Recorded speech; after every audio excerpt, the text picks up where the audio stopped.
Recording in progress. Okay guys, हम लोग start करते हैं आज का सेशन। आप सभी सबसे पहले बताएं कि वॉइस क्लियर है आपको सबको? Am I audible? Yes sir. Okay. Abhishek, Himanshu, Prince, सबको क्लियर है ना वॉइस?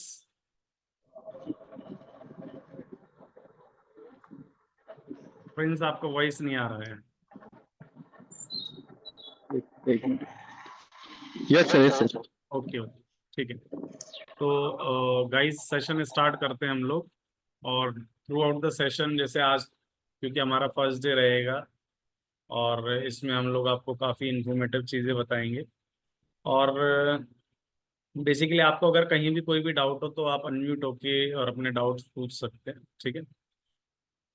वीडियोस मैंने अभी बंद कर रखी है आज के लिए, अभी 1-2 दिन बंद रहेंगी, फिर स्टार्ट कर देंगे, ठीक है। तो बेसिकली ट्रेडिंग के बारे में अगर अपन बात करें तो मुझे ट्रेडिंग के बारे में आपसे पूछना है पहले कि आपका क्या एक्सपीरियंस है ट्रेडिंग का, कि कोई ट्रेडिंग के बारे में आपकी प्रायर कोई नॉलेज हो, कुछ भी हो, चाहे वो कम हो ज़्यादा हो, कम जैसी भी हो, आप मुझे बताएं कि ट्रेडिंग के बारे में मतलब आपका क्या थॉट है, थॉट प्रोसेस क्या है ट्रेडिंग का, क्या लगता है? आप आराम से बता सकते हैं, बताएं। Sir hello. जी जी। सर मैंने ना फॉरेक्स में किया पहले ट्रेडिंग। ओके। हाँ, लॉकडाउन के टाइम से चालू किया था। मैं भैया एक पहचान के वो ट्रेड करते थे, ठीक है। तो उनके साथ देखा, तो उस टाइम से मैं खुद से ही सीखा था। बाकी कोई सिखाया नहीं मेरे को, मार्केट से कुछ यूट्यूब वीडियो वगैरह देख के। और आपके कुछ ट्रेनिंग सेशन पहले जब लॉकडाउन टाइम चलते थे उस टाइम अटेंड करता था। अच्छा, आपने करें ज्वाइन? जी जी सर। ठीक है। तो प्रॉफिट है में है आप लॉस में? लॉसेस तो हुए बट प्रॉफिट भी हुए थे मेरे। और स्टॉक मार्केट पर ट्राई किया था, बट मैं वहां मुझे लगा ना कि बहुत सारे क्या बोल सकते हैं इसको ना, बहुत सारे चार्जेस लगते हैं, इसलिए मेरे को ना समझ ही नहीं आया। और फ्यूचर ऑप्शन तो मुझे थोड़ा पल्ले नहीं पड़ा, ऐसा बोल सकता हूँ। अच्छा, ठीक है। और अभिषेक, आपको क्या लगता है ट्रेडिंग के बारे में, क्या थॉट है आपका?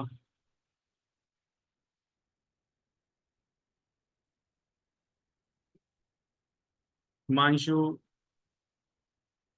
अविनाश जी, कोई भी मतलब जस्ट एक बता सकते हैं कि लाइक। मैंने भी सर काफी समय से काम किया है।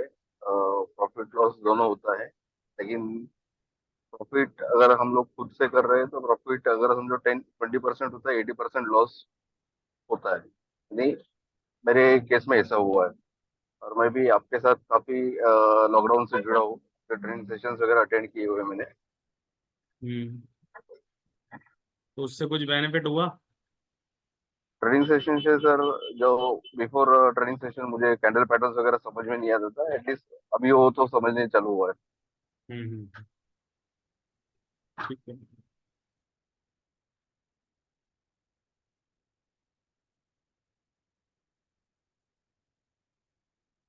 चलिए, कोई नहीं।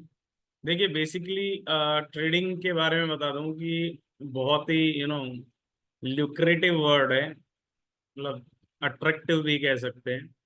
और ट्रेडिंग जब भी अपन जब बोलते हैं तो माइंड में एक लैपटॉप आता है, एक ऋतिक रोशन टाइप की इमेज आती है, कॉर्पोरेट सूट, एक सूटकेस, और पैसा ही पैसा, ऐसा कुछ दिखता है, ठीक है। इसको परसेप्शन कहते हैं कि ये आपकी माइंड की एक परसेप्शन है, ठीक है। बट एक्चुअल पिक्चर इसकी बहुत ही अलग है। मतलब ट्रेडिंग अपने आप में जितना रोजी पिक्चर दिखता है, उसके जस्ट अपोजिट है। एक्चुअल में स्ट्रेस, टेंशन, लॉस, दिमाग की दही, ये सारे इसके रियल सिनेरियोज हैं। अब अपन इससे कैसे बाहर निकल सकते हैं, उसके बारे में हम लोग बात करेंगे, ठीक है। बिकॉज हमने यहाँ पर आज ट्रेडिंग साइकोलॉजी डिस्कस करनी है, और हमने ये कहा भी है, we know how to earn money smartly, so let's profit together. So we are providing an unique approach to earn smartly, and we are the first open source trading educator for professionals. We are the only academy which is fulfilling the demand of money manager. तो guys money manager अपने आप में एक आने वाले time की एक post होगी जो जनरेट होगी। इवन दो फाइनेंस जो डिपार्टमेंट्स हैं, फाइनेंस मिनिस्टर या गवर्नमेंट ऑफ इंडिया हमारी इस पे वर्क भी कर रही है। आपने देखा होगा सेबी ने स्ट्रिक्ट गाइडलाइंस कर दी है कि विदाउट फाइनेंशियल एडवाइजर के आप लोग मनी इन्वेस्ट नहीं कर सकते, है ना, ये तो पता ही होगा आपको। और बीइंग एन एनालिस्ट या बीइंग एन रिसर्च एनालिस्ट आप खुद की ट्रेडिंग नहीं कर सकते क्योंकि बायसनेस ना हो जाए, ये सब चीज़ें। तो मनी मैनेजर आने वाले टाइम में एक बहुत बड़ा होप है हमारे यूथ के लिए। What we are doing actually, we upgrade you in terms of knowledge as development is taking place day by day, but as knowledge still at the same level। जो हमारा नॉलेज वाला part है वो same level पर रहता है।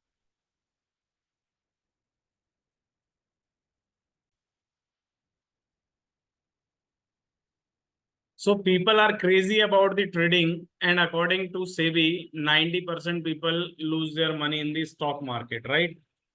अब 90% लोगों को जो लॉस होता है वो क्यों होता है, आप में से कोई बताएगा?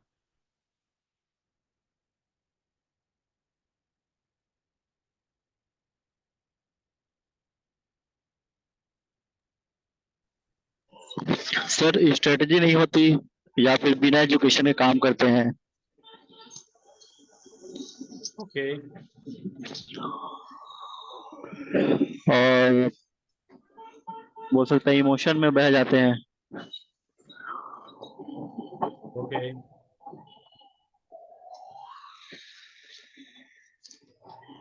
नहीं, बेसिकली ये रीजन नहीं है, ये तो जो आप बता रहे हो ना, ये तो एक नॉर्मल सिनेरियो है। इसका बेसिकली जो रीजन होता है वो होता है नॉलेज।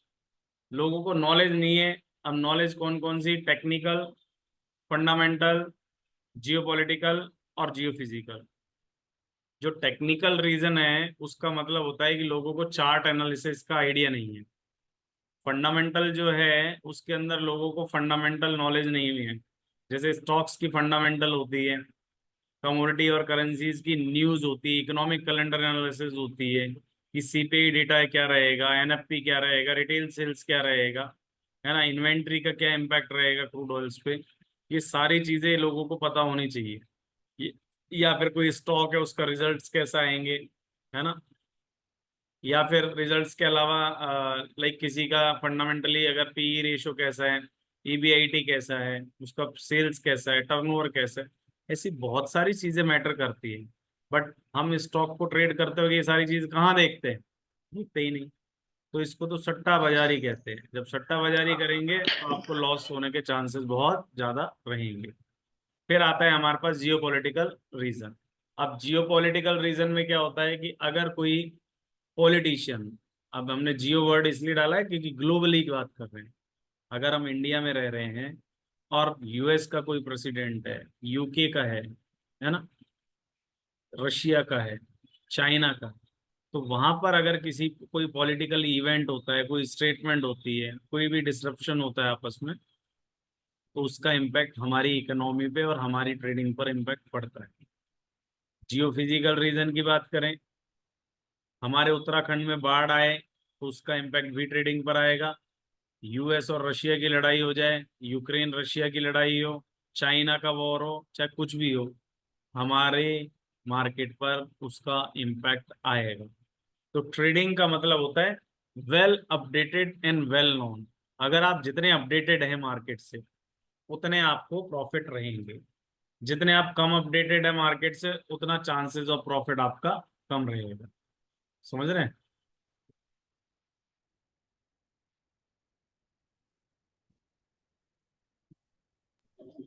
लोगों को तो पता ही नहीं होता सर, कई लोग कई चीजें, ये चीजें भी देखनी पड़ती है सर कभी। लोगों को नहीं, 90% लोगों को नहीं पता होता। जी सर। इसीलिए तो 90% लोगों को लॉस भी होता है मार्केट में। भाई 90% लोगों को मार्केट में लॉस होने का रीजन ही यही होता है कि लोगों को नॉलेज ही नहीं है मार्केट में। ठीक है। Yes sir.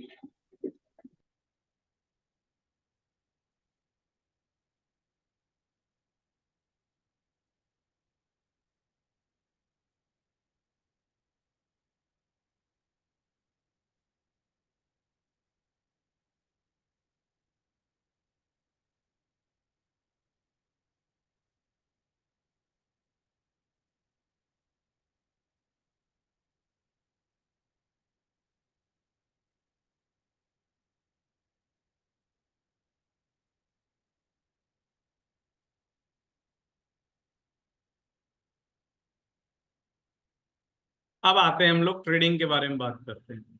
तो ट्रेडिंग बेसिकली है क्या गाइस? बहुत सिंपल सा एक फंडा है कि ट्रेडिंग मींस कि buying and selling any instrument on the exchange. ठीक है। हम जब मार्केट में जाते हैं फिजिकली, अगर कोई शर्ट खरीद रहे हैं तो हमें पता है कि हम लोग बायर हैं और सेलर एक शॉपकीपर है। वो शॉपकीपर भी हो सकता है, कोई ब्रांडेड शोरूम भी हो सकता है, या कहीं भी कुछ भी हो सकता है, एक आउटलेट भी हो सकता है। ठीक है। But buying and selling any instrument on exchange is known as online trading where exchange take the counterparty risk। ये जो वर्ड है ना भाई, ये बहुत बड़ी बात है। आप एज ए बायर हैं और एक कोई सेलर है, ये हमारा एक्सचेंज है। ठीक है। जब आप बाय करते हैं तो आपको सेलर के बारे में थोड़ी कोई नॉलेज है कि सेलर कौन है, लेकिन जब आप सेल करते हैं तब आपको बायर के बारे में कोई नॉलेज नहीं है कि बायर कौन है। ठीक है। तो बायर और सेलर के अगेंस्ट में जो रिस्क होता है, पेमेंट रिस्क, वो एक्सचेंज बियर करता है। इसको काउंटर पार्टी रिस्क कहते हैं। बीइंग ए बायर वो सेलर का रिस्क लेता है, बीइंग ए सेलर वो बायर का रिस्क लेता है। उसको कहते हैं अपन काउंटर पार्टी रिस्क। अब एक्सचेंज इसके अगेंस्ट में कुछ अमाउंट चार्ज करता है which is known as brokerage. अब इंडियन मार्केट में या जनरली जो ट्रेडिंग सिनेरियो है उसमें क्या होता है कि एक्सचेंज डायरेक्टली रोल प्ले नहीं करता। एक्सचेंज बीच में पिलर्स क्रिएट कर देता है। ठीक है। एक हायरार्की होता है ना, ऐसे एक्सचेंज ब्रोकर बना देता है। जैसे रैली गेयर है, पाई पैसा है, जीरोधा है ना, रिलायंस है, आईसीआई है, ऐसे मतलब जो इनका आईसीआई बैंक और रिलायंस बैंक ना, हम इनकी बात कर रहे हैं जो ब्रोकिंग में। तो ब्रोकर्स क्रिएट करता है। ब्रोकर्स के पास आप अकाउंट खुलवाते हैं, ब्रोकर आपसे कुछ ब्रोकरेज लेता है। अब ये आपस में रिस्क मैनेजमेंट सेटल करते हैं, वो कोई इनका पार्ट है, अपना कोई रोल नहीं है बीइंग एन ट्रेडर। हमको ये समझना है बस कि ऑनलाइन जो चीज होएगी वहां पर counter party risk exchange bear करेगा, उसको अपन ट्रेडिंग कहते हैं। अब ये जो ट्रेडिंग होती है वो बेसिकली तीन टाइप की होती है। एक होता है इक्विटी मार्केट। ठीक है। एक होता है कमोडिटी मार्केट और एक होता है करेंसी मार्केट। अब अपन तीनों के बारे में आगे चल के बहुत डेप्थ से भी पढ़ने वाले हैं। आज भी अपन इनका बेसिक तो बताएंगे, क्योंकि इस दुनिया में जो भी ट्रेडर्स हैं वो इन्हीं तीनों में कहीं पे डेप्थ इन्वॉल्व है। या तो वो स्टॉक मार्केट में डील करता है, इक्विटी मार्केट को स्टॉक मार्केट कहते हैं, इसी को शेयर मार्केट कहते हैं। अभी अपन इसके अंदर जब डिफ्रेंशिएट करेंगे तो हम बताएंगे आपको कि भैया कैश मार्केट होती है, इसमें फ्यूचर्स होते हैं, ऑप्शंस होते हैं। एक होती है कमोडिटी मार्केट। तो कमोडिटी में भी क्या है, बहुत सारी कमोडिटीज होती है। जैसे एग्री कमोडिटी होती है, तो एग्री कमोडिटी एनसीडीएक्स पर ट्रेड होती है। इसके अलावा जो है बुलियंस होते हैं, जैसे गोल्ड हो गया, सिल्वर हो गया, ये प्रीशियस मेटल है, ये सारे जो है एमसीएक्स पर ट्रेड होते हैं। इसके अलावा मेटल्स हो गए, जैसे बेस मेटल, जिंक हो गया, लेड हो गया, क्रूड ऑयल ना, जिंक, लेड, कॉपर, एल्युमिनियम, निकल, ये सारी जो है बेस मेटल है। इसके अलावा एनर्जी प्रोडक्ट, जैसे आपका क्रूड ऑयल हो गया, नेचुरल गैस हो गया, मेंथा ऑयल को भी ये एनर्जी में कंसीडर करते हैं। तो ये सारे जो है एमसीएक्स पर ट्रेड होते हैं, है ना। ये चीजें हम अभी आपको बताएंगे, पता होना चाहिए। हम किस में डील करेंगे वो आपकी चॉइस होती है, हम आपको सिखाएंगे सारा। करेंसी के अंदर जो इंडियन करेंसी है वो आईएनआर पेयर्स पे ट्रेड होती है, वो ओनली 4 पेयर्स में होती है। भाई यूएसडी आईएनआर हो गया, जीबीपी आईएनआर हो गया, यूरो आईएनआर हो गया, और जेपीवाई आईएनआर हो गया। अभी आरबीआई का रिसेंट गाइडलाइन जो आई थी, उसके अकॉर्डिंग आई होप आपको पता होगा कि अगर आप इंपोर्टर हैं या फिर एक्सपोर्टर हैं तो ही आप करेंसी एक्सपोजर ले सकते हैं। अदरवाइज आप normal as an retailer client हैं तो आप उसमें एक्सपोजर नहीं ले सकते, जिसकी वजह से बहुत ज़्यादा वॉल्यूम्स कम हुए हैं करेंसी मार्केट में। Normal trader is not allowed to trade in the currency market, ये आपको शायद पता होगा। अब कुछ लोग क्या है, एक करते हैं फॉरेक्स ट्रेडिंग। फॉरेक्स ट्रेडिंग मतलब जैसे euro USD, GBP USD, different cross pairs different currency countries के, वो भी ट्रेड होते हैं। उसका अपना एक बेनिफिट है कि भाई एक तो 24 घंटे ट्रेडिंग होती है उसमें, ठीक है। टेक्निकली 24 घंटे नहीं होती, 1-1.5 घंटे का गैप आता है, पर ये ऐसा जनरली फिनोमेना ये कहा जाता है कि भैया हम लोग 24 घंटे में उसमें ट्रेड करेंगे, ठीक है। और दूसरा फंडा इसमें क्या रहता है कि उसमें मार्केट का जो है आपको ब्रोकरेज नहीं लगता है, ये उसमें रहता है, ठीक है।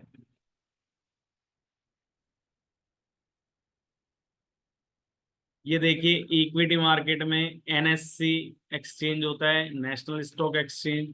इसका जो इंडेक्स होता है निफ्टी होता है। निफ्टी क्या होता है, निफ्टी एक बास मतलब इंडेक्स होता है इनका। एनएससी एक्सचेंज है, निफ्टी उनका इंडेक्स है, जिसमें टॉप 50 कंपनीज जो है उनका वेटेड एवरेज लिया जाता है। ये कंपनी चेंज होती रहती है टाइम टू टाइम, जरूरी नहीं है कि फिक्स रहे। सेकंड एक्सचेंज होता है बीएससी, बॉम्बे स्टॉक एक्सचेंज। इसका इंडेक्स जो है सेंसेक्स है, और सेंसेक्स भी जो है इसमें टॉप 30 कंपनीज का वेटेड एवरेज होता है, ठीक है। हम ज्यादा ट्रेड जो है एनएससी पे करते हैं, ऑप्शंस भी अधिकतर एनएससी पे चलते हैं, फ्यूचर्स भी ऑप्शन इस पे एनएससी पे ज्यादा चलते हैं।